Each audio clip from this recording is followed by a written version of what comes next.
हे दोस्तों, स्वागत है आपका आज के इस वीडियो में। दोस्तों, इस वीडियो में हम आने वाले LIC के IPO के बारे में डिस्कस करने वाले हैं। जी हाँ दोस्तों, इस IPO ने तो धूम मचा रखी है और पूरे मार्केट में केवल इसी IPO की चर्चा है। तो आइए जानते हैं इस IPO की डिटेल्स, और इसमें हम ये भी देखेंगे कि भाई ये IPO में अप्लाई करना चाहिए भी या नहीं। तो चलिए शुरू करते हैं आज का ये वीडियो। लेकिन अगर आपको ये वीडियो पसंद आ जाए तो लाइक करना, और हाँ, सब्सक्राइब करना मत भूलना चैनल को दोस्तों।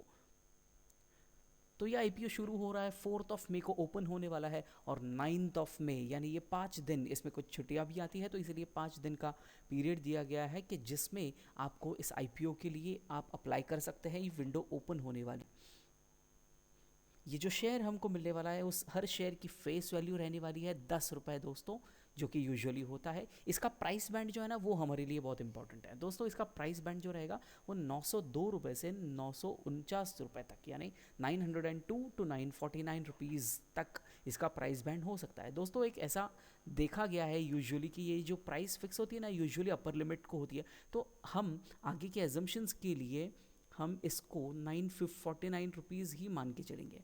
मतलब हमको पता चले कि भाई हाँ, ये 949 रुपीज़ के करीब ही ये लिस्ट होगा, ऐसा हम समझेंगे। अगर आप इसके लॉट साइज़ की बात करते हो दोस्तों, तो 15 शेयर्स का लॉट साइज़ है। यानी अगर आपको एक लॉट के लिए अप्लाई करना है, अगर आपको एक लॉट मिलता है तो आपको कितने शेयर्स मिलेंगे दोस्तों? आपको मिल जाएंगे 15 शेयर्स इसमें से मिलने वाले हैं।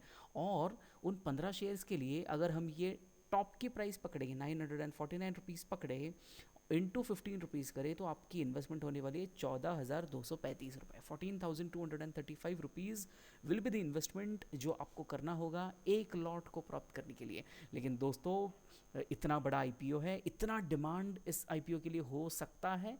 तो आगे देखें तो डिस्काउंट्स, ये एक बहुत बड़ा फैक्टर है जो कि काफ़ी IPOs में नहीं देखने को मिलता है, जो कि LIC इस बार LIC की इस IPO में हमको दिखने वाला है, वो है डिस्काउंट। दोस्तों, डिस्काउंट्स किसको नहीं पसंद है?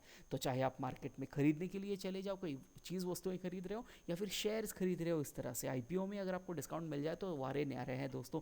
देखते हैं क्या है इस डिस्काउंट में। तो डिस्काउंट सबसे पहले रिटेल इन्वेस्टर्स, यानी जो इंडिविजुअल इन्वेस्टर्स है, जो कॉर्पोरेट इन्वेस्टर्स नहीं हैं, उनके लिए 45 रुपीज़ का स्ट्रेट फॉरवर्ड डिस्काउंट दिया गया है दोस्तों। यानी जो भी लिस्टिंग प्राइस होगी उसके सिर्फ 45 रुपीज़ कम आपको पर शेयर पे करने हैं। यानी 45 इंटू 15 रुपीज़, इतना आपकी टोटल इन्वेस्टमेंट में से माइनस हो जाएगा दोस्तों।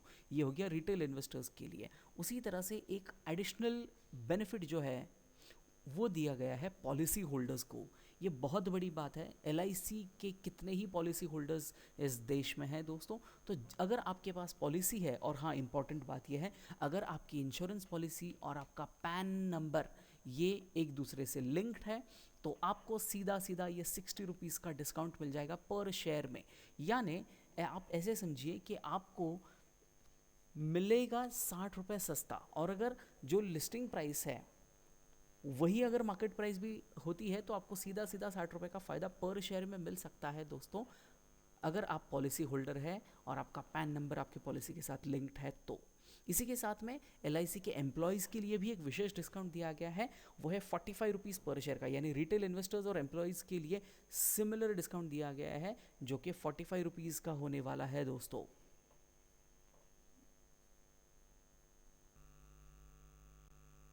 दोस्तों, ये तो हो गई डिस्काउंट्स की बात। अब देखते हैं कि भाई इस कंपनी के बारे में थोड़ी सी जानकारी ले लेते हैं कि भाई इसका बिजनेस क्या है और कंपनी कितनी बड़ी है, क्या है एग्जैक्टली, क्या हम इसमें इसके डिटेल्स को जान के इसको समझते हैं दोस्तों। तो चलिए, सबसे पहले बात, हम सबको पता है कि LIC जो है वो इंश्योरेंस सेक्टर में काम करती है। इनफैक्ट इंश्योरेंस सेक्टर की सबसे बड़ी कंपनी इस देश की है, और अगर ग्लोबली भी इसका विचार किया जाए तो पूरी दुनिया में 5 नंबर की इंश्योरेंस कंपनी हम इसको कह सकते हैं दोस्तों। वैसे इंश्योरेंस होता क्या है कि भाई अगर कुछ गलत सलत हो गया, कोई अनफोर्सिन सर्कमस्टांसेस, कोई मिसहैप हो जाता है, तो उस केस में आपको जो लॉस हो सकता है वो जीवित हानि का भी हो सकता है या किसी माल का भी हो सकता है। तो उसको रिकवर करने का एक ज़रिया होता है इंश्योरेंस, उसको सिक्योर करने का ज़रिया होता है इंश्योरेंस। यानी अगर किसी व्यक्ति को कुछ हो जाए तो उसके परिवारजनों की सिक्योरिटी के लिए इंश्योरेंस काम आता है दोस्तों। तो एक इंश्योरेंस जो है वो उस व्यक्ति की लाइफ को सिक्योर करता है, वो किसी की प्रॉपर्टी को सिक्योर करता है, किसी गाड़ी को सिक्योर कर सकता है, बिजनेसेस को सिक्योर करता है। तो ये सिक्योर करने के लिए यूज़ किया जाता है दोस्तों। जो इंश्योरेंस किसी की ज़िंदगी का होता है, किसी के लाइफ का होता है, उसको लाइफ इंश्योरेंस कहा जाता है, और बाकी सभी चीज़ों की इंश्योरेंस को जनरल इंश्योरेंस कहा जाता है। तो हम जिस कंपनी की बात कर रहे हैं LIC, ये केवल लाइफ इंश्योरेंस में काम करने वाली कंपनी है। जनरल इंश्योरेंस के लिए बहुत सी अदर कंपनीज़ हैं, लेकिन LIC का कोर जो एरिया है वो है लाइफ इंश्योरेंस। अच्छा, अब लाइफ इंश्योरेंस का क्या हुआ, ऐसे इंडिपेंडेंस के बाद में 1947 के बाद में भारत को जब स्वातंत्र्य मिला, तो इंश्योरेंस तो एक कहते हैं ना कि आग्रह की चीज़ वस्तु है, तो इसीलिए उस कारण भारत में 245 प्राइवेट इंश्योरेंस कंपनीज पैदा हो गई थी 1956 तक। लेकिन इतनी इंश्योरेंस कंपनी, क्योंकि सबको ज़रूरत तो पता थी कि भाई इंश्योरेंस कितना इंपॉर्टेंट है, लेकिन प्रॉब्लम ये हुआ कि इतनी कंपनीज होने के बावजूद भी पूरा इंडिया इससे कवर नहीं हो रहा था। क्यों नहीं हो रहा था पता है दोस्तों को? क्योंकि ये जो कंपनीज थी ये मेनली सिटीज़ में, शहरी इलाकों में काम करती थी, और जो भी सब अमीर लोग हैं उनको इंश्योर करने का काम ये कंपनियां करती थी 245। क्योंकि ऑफ कोर्स रूरल एरिया में, ग्रामीण एरिया में रिस्क ज़्यादा होती है, वहाँ से आपको प्रीमियम रेगुलरली मिलेगा नहीं मिलेगा उनको डर रहता है, और वहाँ पे लोग इंश्योरेंस खरीदने के लिए शायद जल्दी तैयार ना हो। इसीलिए ये कंपनीज क्योंकि प्राइवेट थी, ये अपना प्रॉफिट देखने के लिए केवल और केवल शहरों में काम करती थी। लेकिन तब गवर्नमेंट ऑफ इंडिया को ये ध्यान में आया कि भाई ऐसी कोई एंटिटी हमें चाहिए कि जो पूरी इंडिया को कवर करे, ना कि सिर्फ शहरी इलाकों को। तो इसीलिए इन 245 कंपनीज का अमलगमेशन कर दिया गया, और उसमें से 1 सितंबर 1956, 1 सितंबर 1956 को स्थापना हुई लाइफ इंश्योरेंस कॉरपोरेशन। तो दोस्तों LIC ये जो कंपनी है, ये कोई एक कंपनी नहीं है, 245 अलग अलग कंपनीज का एक गुट है, उनका हम कहते हैं LIC। अच्छा, तो ये इतनी बड़ी LIC कंपनी अब अपना इशू लेकर आ रही है, जिसकी साइज आप देखो दोस्तों, 21,000 करोड़ रुपए का इशू होने वाला है। 21,000 करोड़ रुपीज़ ये अपने 22 करोड़ 13,74,920 शेयर्स जो बेचने वाली है, इतने शेयर्स बेचकर 21,000 करोड़ रुपए ये कंपनी प्राप्त करने वाली है। मार्केट से इसको इशू करना है और इतना पैसा रेज करना है। तो अच्छा, ये हम देख रहे हैं कि इतना बड़ा इशू है, लेकिन अगर हम इस कंपनी की पूरी साइज़ को देखें ना दोस्तों, तो अच्छा ये डेटा जो मैं आपको दिखा रहा हूँ, ये कंपनी के प्रोस्पेक्टस, जो कि शेयर इशू के लिए प्रोस्पेक्टस आया है, उसमें ये अवेलेबल है, तो आप वहाँ पे जाके भी इसको रेफ़र कर सकते हो आगे की डिटेल्स के लिए और जानकारी के लिए। तो अगर हम देखें इसके टोटल नंबर ऑफ़ शेयर्स देखोगे तो 632 करोड़ शेयर्स हैं, 632 करोड़ शेयर्स हैं। और इसका मतलब ये शेयर्स किसके पास है? ये सभी शेयर्स जो है, ये पूरे के पूरे शेयर्स गवर्नमेंट ऑफ इंडिया के पास है। द प्रेसिडेंट ऑफ इंडिया, यहाँ पे देखिए आप, प्रमोटर कौन है इसके? The president of India is the promoter of this. और इतने शेयर्स में से केवल 22 करोड़ 13,74,000 शेयर्स की बिक्री इस बार होने वाली है, और इतनी बड़ी इशू से भी ये कंपनी का केवल 3.5% है दोस्तों। This is only 3.5% of the total holdings. यानी जो कहा जा रहा है कि भाई कंपनी को बेच दिया जा रहा है, गवर्नमेंट अपनी पूरी कंपनी को बेच रही है, ये पूरी नहीं बेच रही है, अपनी पूरी एंटिटी में से केवल और केवल 3.5% ये कंपनी बेचने वाली है। और इन 3.5% का भी बंटवारा जो है वो प्रोपोर्शनेट होने वाला है। यानी अगर हम देखें कि जो LIC के एम्प्लॉयज़ है उनके लिए 15,81,000 शेयर्स यानी 0.02% रिजर्व्ड है। एम्प्लॉयज़ इतने प्रोपोर्शन में ये रिजर्वेशन उनके लिए है, वो ये शेयर्स खरीद पाएंगे।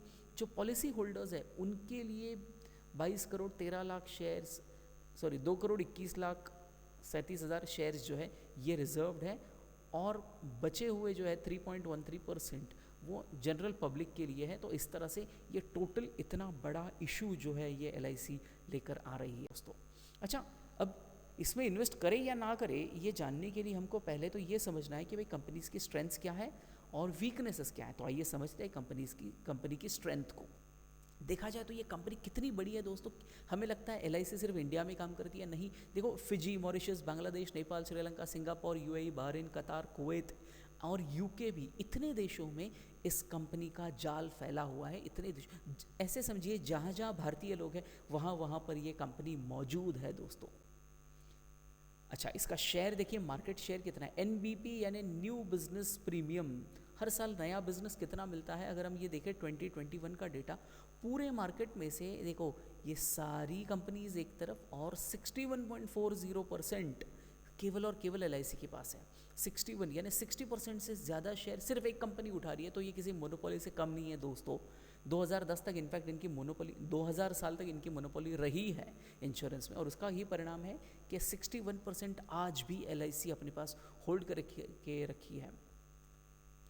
एक एक एक एग्जाम्पल आपको समझ में आने के लिए कि भाई कितनी बड़ी कंपनी है। अगर हम देखें कि 2020-21 का गवर्नमेंट ऑफ इंडिया का जो बजट होता है ना, जो फरवरी के एंड में या अभी 1 फरवरी को जो डिक्लेयर होता है, वो बजट की साइज़ 2020-21 की थी 30 करोड़ रुपए, सॉरी 30,000 करोड़ रुपए। कितना था ये? 30,000 करोड़ था 2020-21 के लिए गवर्नमेंट का बजट, 30,000 करोड़। और वही उसी साल एल के पास कितना पैसा था एसेट अंडर मैनेजमेंट? वो था 39.5 थाउजेंड करोड़ रुपीज़। यानी गवर्नमेंट का बजट 30,000 करोड़ है, तो उसके against asset under management L के पास ऑलमोस्ट 40,000 है दोस्तों। यानी गवर्नमेंट के बजट से ज़्यादा पैसा एल के पास तो ऐसे ही पड़ा हुआ है कि जो वो मैनेज कर रही है। इतनी बड़ी ये कंपनी है दोस्तों।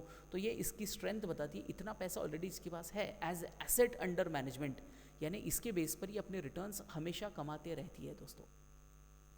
अच्छा, दूसरी चीज़ मैं इस चार्ट से आपको और एक दिखाना चाहता हूँ कि एल का तो 61% शेयर है, लेकिन अगर आप दूसरी कंपनीज का देखो, सेकंड नंबर पे कौन सी हमको दिख रही है? यहाँ पे दिख रही है SBI लाइफ। SBI लाइफ का है 9.16%, यानी नंबर 1 है 61% और नंबर 2 है 9, चलो 10% पकड़ लो, यानी उसके 1/6 है, सिर्फ एक छठा भाग उसका है। यानी अगर हम कंपटीशन की दृष्टि से देखेंगे कि अगर SBI को या HDFC को या किसी और कंपनी को अगर एल को मैच करना है तो कितना समय लग जाएगा, क्योंकि इतना बड़ा मार्जिन कवर करना है।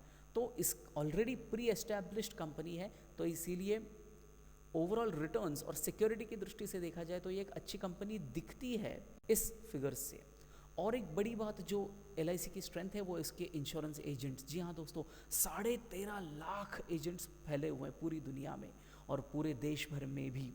यानी अगर आज आप समझिए कि किसी कंपनी को अपना प्रोडक्ट बेचना है तो उसको अपनी मार्केटिंग पर कितना ज़्यादा खर्चा करना पड़ता है। एल को वो सोचने की ज़रूरत नहीं है, क्योंकि उसके 13.5 लाख एजेंट्स ऑलरेडी कार्यरत हैं, ऑलरेडी काम कर रहे हैं इस पूरे देश में, और उसके प्रोडक्ट्स वो हर दिन बेचे जा रहे हैं। तो इसीलिए यहाँ पर कितना बड़ा मार्केट और मार्केटिंग का खर्चा यहाँ पे बहुत कम हो जाता है कंपनी के लिए। तो ये एक और स्ट्रेंथ है इसकी। हाई ट्रस्ट, ये तो हम जानते हैं, पूरा देश किस पर विश्वास करता है, गवर्नमेंट किस पर विश्वास करती है, तो वो है एल का दूसरा नाम ही ट्रस्ट है दोस्तों। इसीलिए ये एक बड़ी स्ट्रेंथ है। और एक विशेष बात मैं आपको बताना चाहूँगा कि गवर्नमेंट के जितने बॉन्ड जो होते हैं ना, गवर्नमेंट जो बॉन्ड इशू करता है और जिस पर फिक्स्ड रिटर्न्स होते हैं, जितने बॉन्ड RBI के पास है, जितने बॉन्ड RBI ने खरीदे हैं गवर्नमेंट के, उससे भी ज़्यादा बॉन्ड एल के पास है। यानी सेफ और सिक्योरिटी और वो भी फिक्स्ड रिटर्न्स के जो इंस्ट्रूमेंट हैं गवर्नमेंट बॉन्ड्स, वो किसके पास है? इससे आपको पता चलता है कि उसकी इन्वेस्टमेंट करने की कैपेसिटी, उसके कैपिटल की साइज़ कितनी है। भाई RBI जो कि बैंकर ऑफ बैंक्स है, बैंकों के बैंक है, उनके पास इतने शेयर्स नहीं, इतने बॉन्ड्स नहीं है जितने के एल के पास है दोस्तों। हम सबको पता है कि एल जो है वो इंश्योरेंस सेक्टर में काम करती है। इनफैक्ट इंश्योरेंस सेक्टर की सबसे बड़ी कंपनी इस देश की है, और अगर ग्लोबली भी इसका विचार किया जाए तो पूरी दुनिया में 5।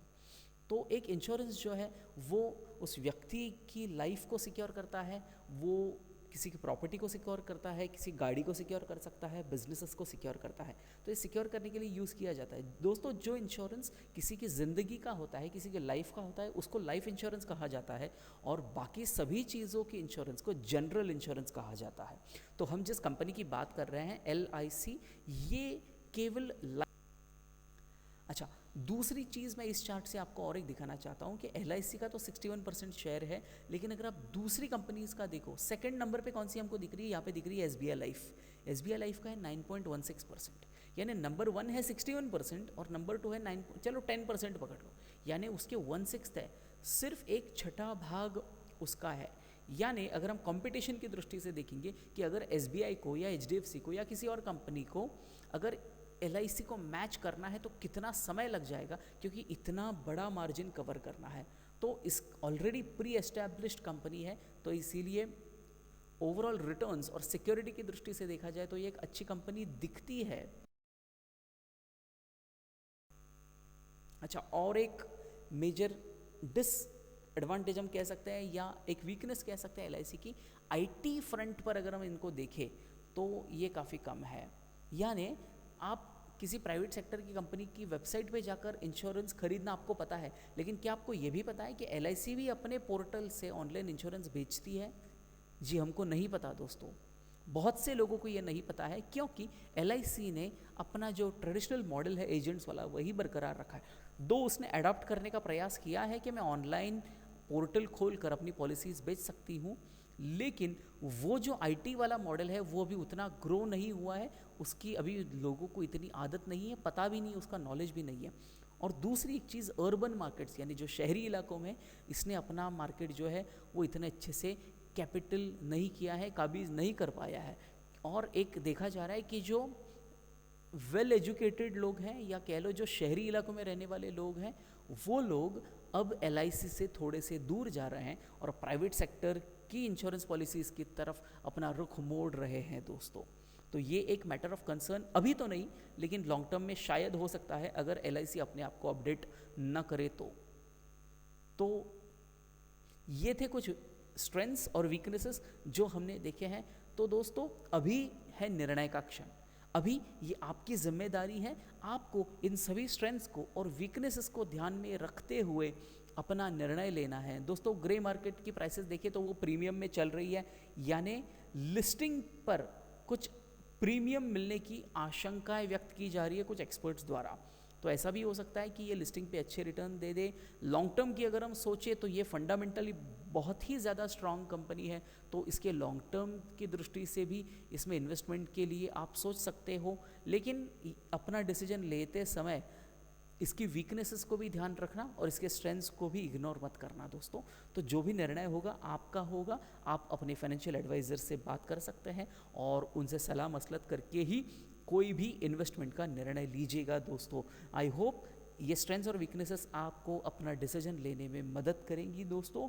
आपको ये वीडियो पसंद आया होगा ऐसे मैं आशा करता हूँ, अगर हाँ तो इस वीडियो को लाइक ज़रूर कीजिएगा, जी हाँ, और चैनल को सब्सक्राइब करना मत भूलना दोस्तों ऐसे ही बढ़िया वीडियोज़ के लिए। Thank you so much.